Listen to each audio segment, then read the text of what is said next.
Welcome to the Girl Out of Order podcast. I am so grateful that you have joined me for a special but somber episode of the podcast.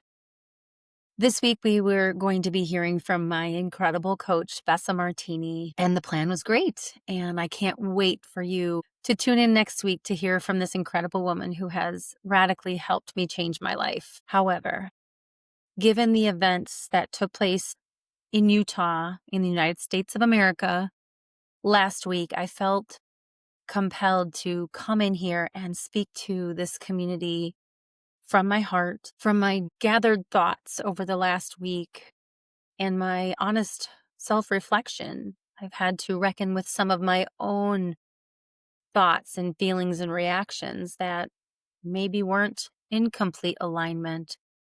And so I am here today as your friend and to help you guide your way through a very confusing, heartbreaking time in our country, and I've learned in the world. And so before you turn this off, please just give me a second to explain.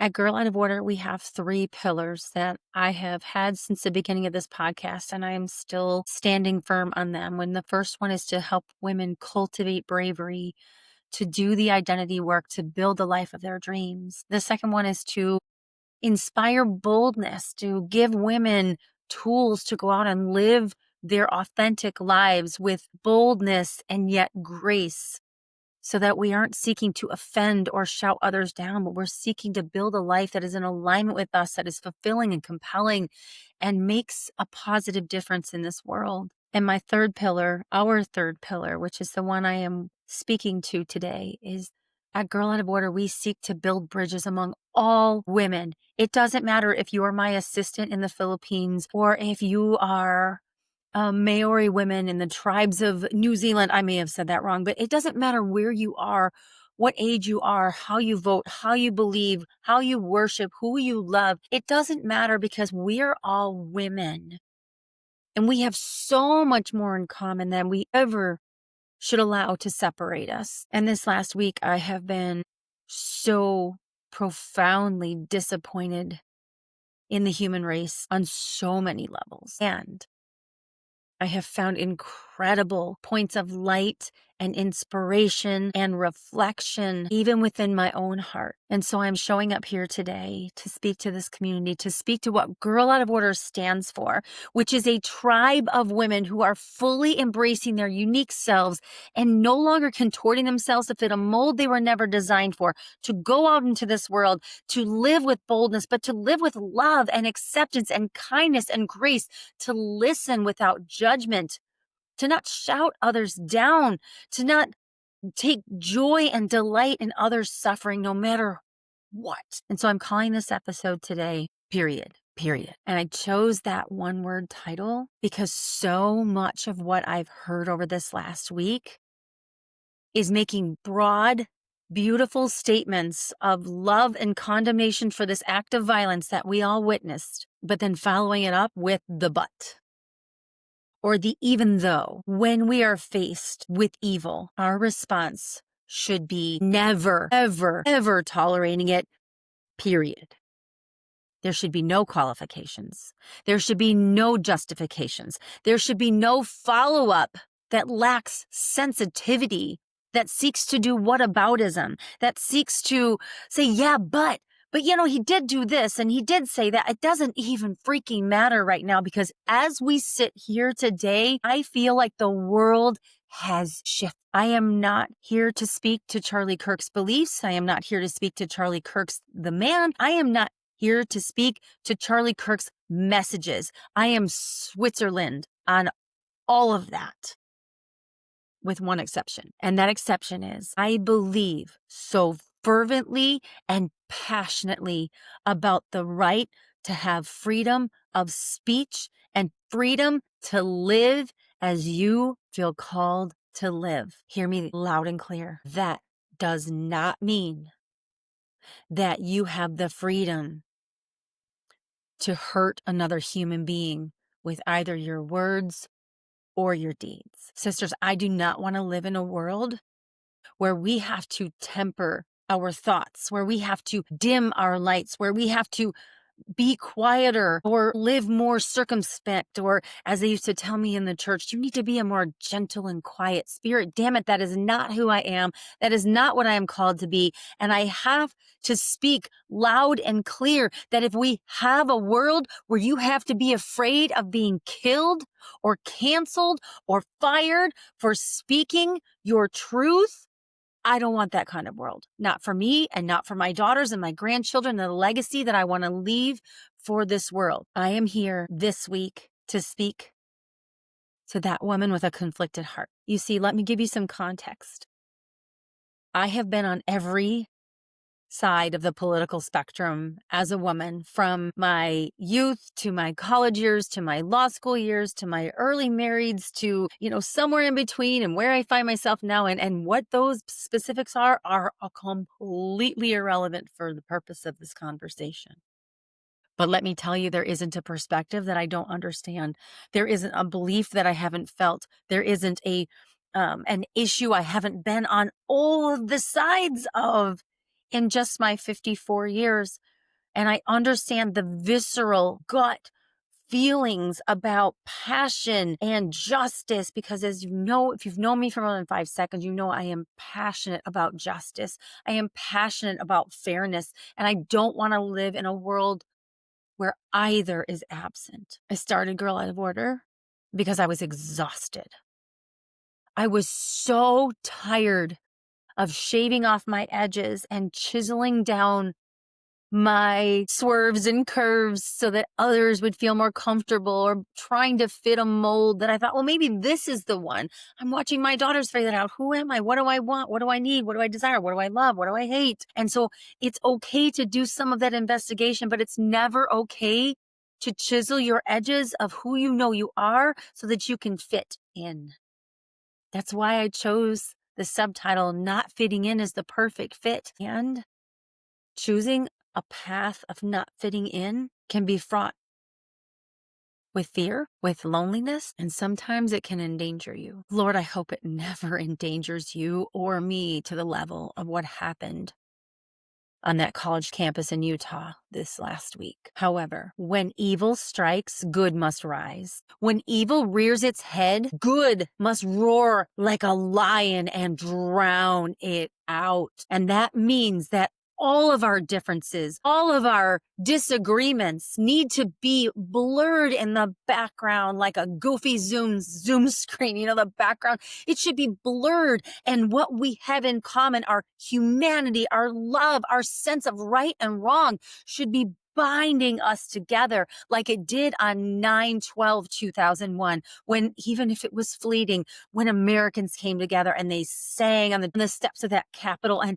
their differences didn't fucking matter because we were bound together by our sense of injustice and our need to come together to fight evil. And that's what felt like shift last week. I felt such a shift in the energy of our universe.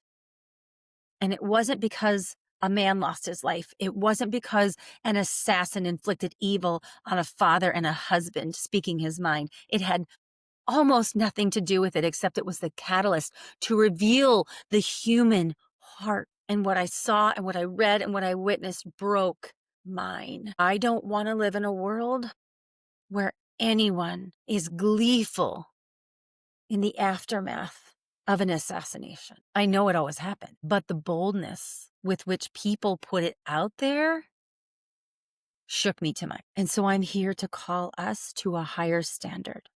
I'm here to call us to live with so much love and grace and understanding and a willingness to step into that gap between people who are on opposite sides of anything and everything. Step into that gap, not to start a fight, but to listen, ask questions, get curious, and consider for just a moment that you might have something to learn. And you may not know it all. You don't have to agree with a single thing about the way Charlie Kirk led his life or his beliefs or his words or his actions.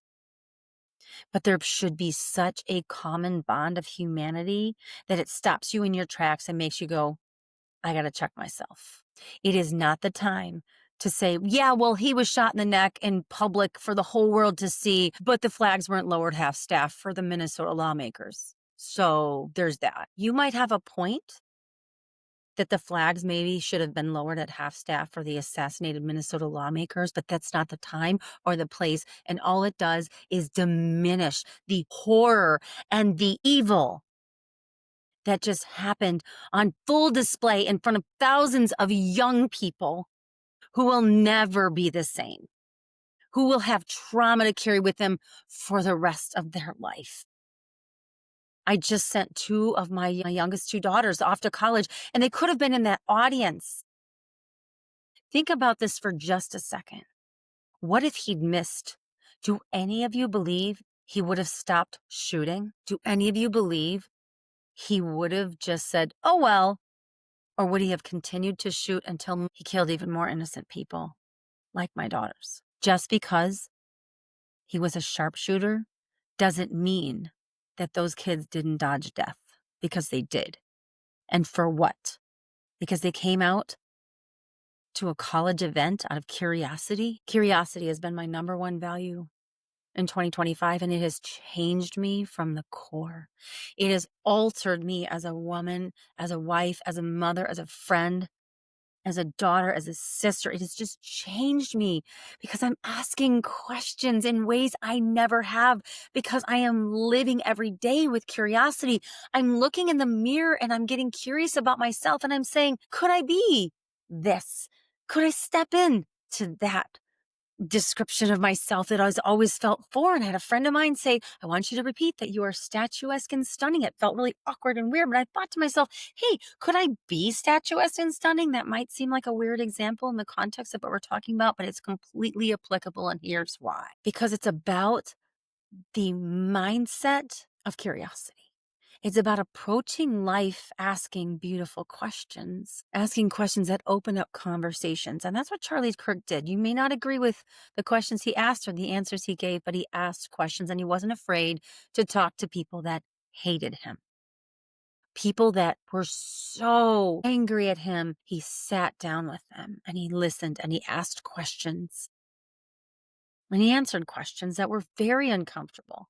I didn't like all of his answers. I didn't like a lot of his answers, but that's irrelevant, because the point is, when we stop talking and we stop listening, more importantly than talking, that's why we have two ears and one mouth, divisions get deeper, divides get more aggressive, relationships break, friendships fail, marriages crumble, societies, we must be a girl out of order.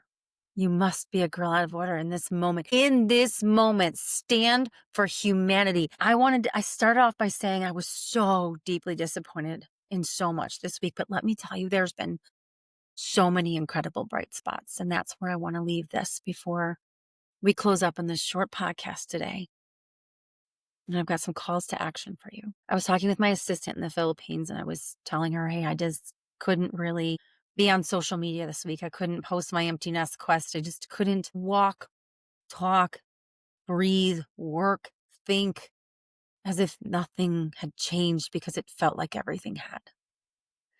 And I started to try to explain it to her. And she said, oh, I know Charlie Kirk. I was very sad about what happened. She's like, I didn't agree with him, but he made me think, or something along those lines. And I thought, here's this woman on the other side of the world in the Philippines, and this man impacted her and made her think. She didn't agree with him, but she felt like he listened. And so she got curious, and that's what I want us to do. So I've got a couple calls to action for us as a community and for you as a human. Number one, first and foremost, above all else, put a period at your end of the sentence. Put a period at the end of the sentence. Evil will not prevail, period. Murder is wrong, period. What happened was beyond tragic, period. I am so sad and sorry for his wife and children who will never know their father, period. Don't qualify it. Don't explain it. Don't feel like you have to justify it. These are human values. Let's not lose our humanity on the altar of politics or religion or fill in the blank, to call your mom, call your dad, call your grandma. Pick up the phone and call your loved ones. Sit with people, dwell, appreciate the lines that they've earned from years of experience. Ask questions. Ask your mom to tell you about her childhood. Ask your dad to tell you about his time in the military. Spend some time having actual freaking conversations with people. Get out from behind the screens. Shut your phone off. Put it down and engage. We went away this weekend to La Crosse, Wisconsin to visit our older two daughters and their partners and cheering on Andy in his road race and telling Ken as they coach 5-year-old soccer and sitting with Chloe as she studied her physician assistant program and spending time with my grand dogs and hiking in the bluffs. We just spent time being together. We had dinner overlooking this incredible marsh and we just soaked up our time and we went grocery shopping and laughed about how fun it will be when we live close together and grocery shopping together will be part of our routine. And it was the little things. It was the little things that grounded me back in the hope I have for humanity. 3, don't lose hope. I am begging you not to fall into hopelessness or retreat to your corner and fold your arms angry and accusatory. Don't do that. Please don't do that. I was talking to a person this week who said, I don't know if I can bring a child into this world. I don't know if I can raise a child like this. That is the opposite reaction to evil, is to cower or to recoil or to refuse to contribute your goodness by bringing a child into the world or starting that business or making that call or mending those fences with the people that you may have disagreed with or had a falling out. Like, don't stay in your corners. Don't be in your echo chambers. Get out and engage with kindness and hope. Give people a compliment. Pay for somebody's Starbucks. We've always heard about the random acts of kindness as if it's just some kind of social media trend, but it's not. Right now, if you're paying attention, you feel the shift. And the way that we shift it back is by creating such a movement of kindness and an intentionality with other human beings that, again, we become that roaring lion that drowns out that evil. And lastly, don't fall prey to the temptation for more division or revenge. I don't know what side of this you're on, and I don't really care. But there's a temptation, and it's kind of a play on the previous one, but there's a temptation to lash out. There's a temptation to be aggressive because of the intense injustice. Resist the urge. Be the change. Become that bridge between others. If you see dissension or you see aggression or you have conversations where people are divided, find a phrase that just grounds people in their humanity and be brave enough to resist the temptation to retreat or to lash out. Because when we resist that temptation, we become that hope that the world needs to see. Thank you for tuning in today. This was not what I expected to do this week. This was not what I expected to speak on. Last week threw me. I'm not going to lie.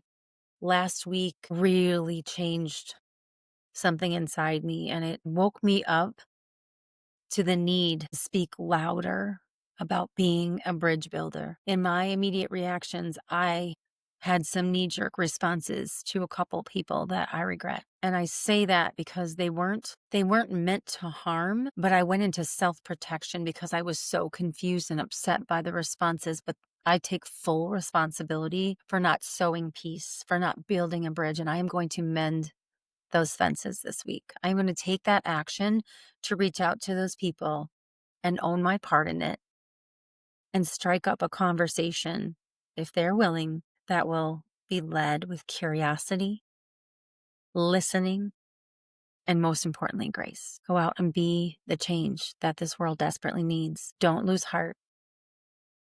The world needs your voice. The world needs Girls Out of Order. The world is hurting. Energy has shifted, and we can be that collective roaring lion to pull us back to kindness and grace and curiosity and community and connection. All is not lost. All is absolutely, positively not lost, because we are girls out of order. We know that not fitting in is the perfect fit, and we are not going to lapse into silence. We are not going to lapse into hopelessness. We are going to be the bright lights, the shining stars, the loud but kind voices for love and light and hope and peace. All is not lost. Keep being a girl out of order. Sister, this world needs what only you can provide now, maybe more than ever. Start today. We are in this together, and we can and will make a difference. I will see you next time with my incredible coach, Bessa Martini, next week. So please tune in. I love you very much, and I'll see you next week.